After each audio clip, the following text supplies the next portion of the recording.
Depression রোগের কোনো ওষুধ, মন খারাপের কোনো ওষুধ।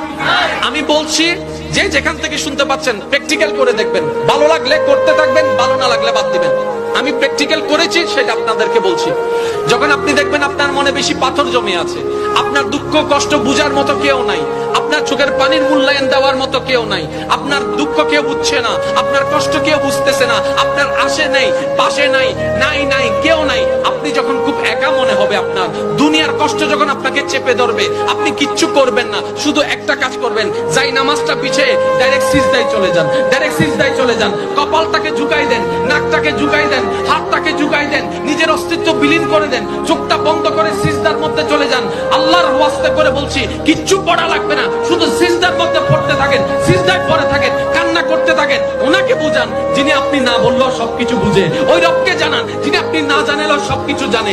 দুনিয়ার মানুষ তো আজকে বললে কালকে চুপ উল্টাই ফেলে, ব্ল্যাকমেইল করতে শুরু করে। রব তো সবকিছু জানার পরেও দোষ গোপন করে রেখেছে। ওই রবের দরবারে সবকিছু বলতে থাকেন, 1টা মিনিট 2টা মিনিট 3টা মিনিট, দেখবেন আপনার সমস্যা তখন সমাধান না হলো অন্তরে এমন একটা শান্তি লাগবে যেটা আপনার পৃথিবীর কোথাও খুঁজে পাবেন না। সুবহানাল্লাহ।